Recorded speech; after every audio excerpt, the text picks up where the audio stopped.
tudo. Mas assim, vamos falar assim, não vou julgar as ideias que eles defendem, eu vou julgar a efetividade. Eu acho que falta trabalho parlamentar. Eles passam 90% do tempo deles pensando em como gravar vídeos, mesmo da atuação parlamentar deles, e pouco em entregar resultado político parlamentar em si. Então eles são ruins no que eles entregam. Só que antes a gente podia julgar, mas pelo menos eles são bons comunicadores. Eu acho que eles erraram até na estratégia de comunicação. Achar que a pauta do Brasil nesses últimos anos foi apenas anistia. Olha, o Brasil é um país muito maior do que aquelas pessoas que estão presas. Muito maior. O Brasil tem problemas muito mais concretos. A turma do Bolsonaro despertou para o problema da segurança pública esse ano. Modéstia à parte, porque a gente puxou esse assunto. Então, agora eles estão falando de segurança pública. O que eles têm a propor, por exemplo, para o desastre educacional que o Brasil passa, indo mal nos testes internacionais? Nada. O que eles têm para falar de todos os outros assuntos que a gente pode puxar, questão fundiária? Nada, não tem nada. Só tem, tipo, anistia, Bolsonaro, olha aí a esquerda, que perigo a esquerda. Então, é uma posição muito ruim. É uma posição que fez um trabalho muito ruim, que deixou tudo até mais ou menos fácil pro Lula. Acho que o exemplo, vamos dizer, muito que mais coroou essa burrice foi a PEC da blindagem. Aquilo foi uma das coisas mais retardadas que eu vi. Né? Deram um prêmio pro Lula. O PT fez uma manifestação esse fim de semana agora, lutando contra a corrupção no Congresso, citando a PEC da blindagem. Olha o presente que os caras deram. E ainda foram justificar. Então, é uma turma muito ruim. Essa turma muito ruim, enfim, ela é um bando de deputados toscos. E aí eles iriam falar, vamos lançar quem? Pega os deputados toscos, coloca na cabeça da chapa um cara que o mercado acha ajustado como um Tarcísio, lança essa galera e sai todo mundo ganhando. Esse era o plano. O mercado queria, vamos dizer, os partidos do Centrão queriam, o PL topava, só faltava combinar com os Bolsonaro. Porque o que o Bolsonaro ganha numa candidatura Tarcísio? Né? A gente tem que entender que o Tarcísio já tinha prometido pro próprio Jair que ia tentar interceder com o Xandão para tentar tirar o Jair da cadeia, evitar. Nada disso aconteceu. O Tarcísio acabou se indispondo até com o Alexandre de Moraes num episódio aí, numa manifestação. Não rolou. Então os Bolsonaro, o Jair tá preso. Esse cara, o Tarcísio, vai levar todo o nosso capital político de eleição. Porventura pode até ganhar. Pode ou não soltar a gente. Não conseguiu livrar o Jair da cadeia. E a gente vai ficar vendo navios. Só morrer? Vão ficar morrendo quietos esperando? Aí a família começou, foi com a viagem do Eduardo para os Estados Unidos, a cuidar do seu próprio interesse. Então, do ano de 2025 foi o ano que o Eduardo viaja, ele começa a fazer lobby nos Estados Unidos, conhece inclusive o Joesley Batista, e aí eles começam o trampo deles de... Só esse ano que eles se conheceram? O Joesley é o que disseram para mim. Tá. Eu estive nos Estados Unidos e alguns americanos ligados, inclusive à administração Trump, de onde apareceu esse Joesley, né? Né? E aí eles vinham com alguns pontos. Eu não quero ser leviano, porque eu tenho que provar o que eu falei. Não é uma acusação, mas enfim, eu não quero ser papo furado. Assim. Então, o que eu soube de boca lá é que o próprio Eduardo ajudou a conduzir essas relações ali junto com a turma do lobby da administração Trump. O fato é que o Joesley, com uma empresa dele que chama Pilgrims... Chama Pilgrims alguma coisa, tá? É uma empresa americana subsidiária da JBS Friboi. Ele doou 5 milhões de dólares para pós-Trump. E aí, meio que ele ganhou acesso a Mar-a-Lago, que é basicamente um condomínio que tem na Flórida, que o Trump faz o lobby dele. Os grandes empresários ligados ao Trump estão ali. E o Eduardo também tem acesso ali, e o Eduardo foi tocar a vida dele ali. O plano do Eduardo era de duas linhas. Um é manter a família no comando da direita, e outro tentar salvar o pai, punindo o Xandão para tentar um acordo. Ele não conseguiu de cara essas duas coisas. Mas o Eduardo consegue esses acessos aí por meio do Joesley ou as duas coisas acontecem ao mesmo tempo? Eu acho que é muito mais o Eduardo, que já conhecia o Trump e eventualmente conheceu empresários brasileiros, isso inclui o Joesley, do que o Joesley. Tá bom. Até porque a relação do Flávio com o Trump é muito antiga e o Trump gosta de verdade da família Bolsonaro. Eu acho que quem fala assim, o Trump ele só largou mão do Bolsonaro, chutou eles... Não, ele gosta dos Bolsonaro. Agora o Trump gosta mais do Trump, entendeu? É isso só. Não é que ele tem... Não, ele só gosta mais do Trump. Ele aparentemente se deu bem com o Lula. O papo foi muito pragmático entre os dois. E eles conseguiram uma espécie de um acordo comum bom para todas as partes. E esse acordo comum que é bom para todas as partes, tirando pro eleitor brasileiro, que vai... Nesse arranjo o Lula ganha, né? Ele vê o seguinte, por exemplo...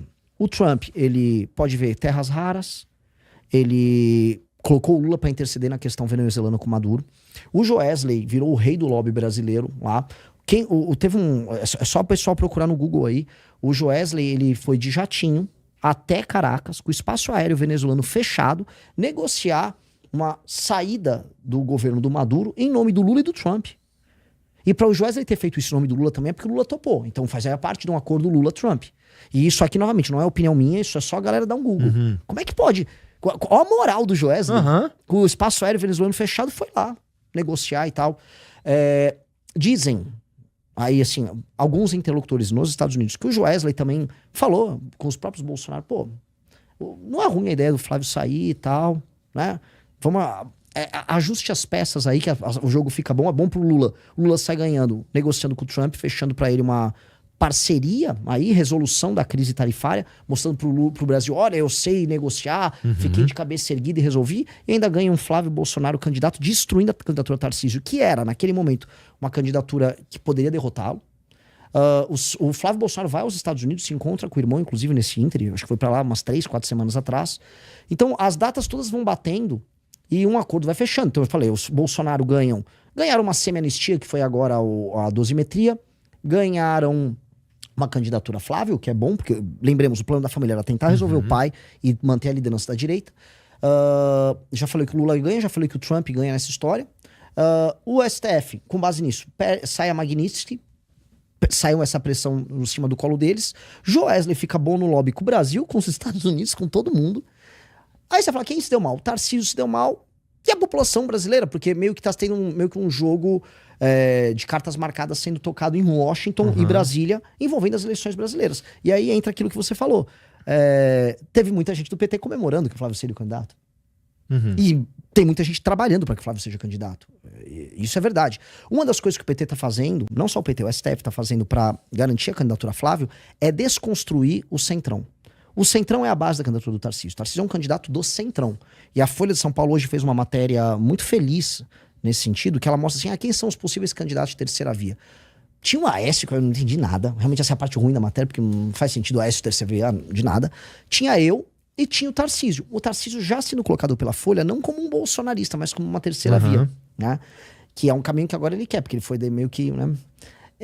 Mas no desenho da matéria, né, o que a gente começa a perceber, assim, a terceira via, que seria construída pelo Centrão, ali, né, uma leitura, um Centrão conduzindo a candidatura do Tarcísio, depende do Centrão juntar vários partidos e dar esse suporte a ele, que ele não teria mais um Bolsonaro.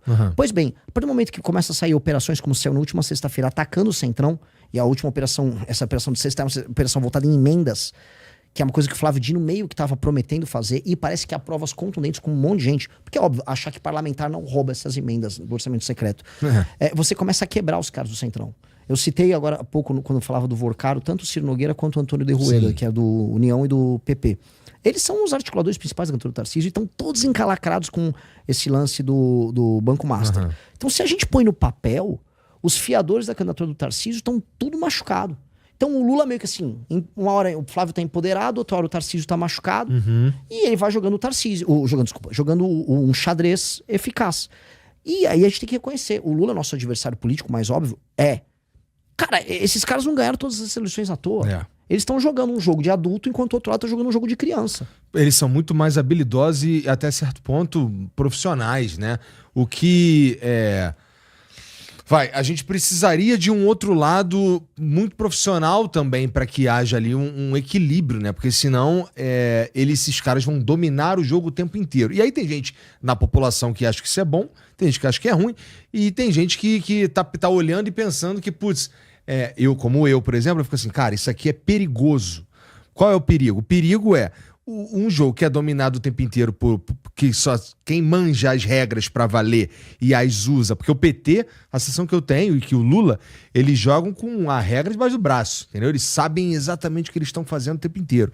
E a gente precisa de alguém que saiba jogar esse jogo também, porque senão ele fica simplesmente desequilibrado. Sim, você tá certíssimo. O jogo tá desequilibrado. E tá desequilibrado a partir do momento que o time do Lula faz parte de uma coalizão, que é uma coalizão que inclui membros de cortes superiores, ministro da Suprema Corte, para ser claro. Ainda uma parte da imprensa, uma parte do empresariado menor, mas conta. Então, esses caras, né, eles montaram um arranjo que foi benéfico até agora. Então, ou seja, o STF controlava um pouco do Brasil de um lado e o Lula controlava do outro. E, inclusive, a gente pode falar aqui com certa calma e tranquilidade que o STF neutralizou o bolsonarismo pro Lula, não precisa fazer nada.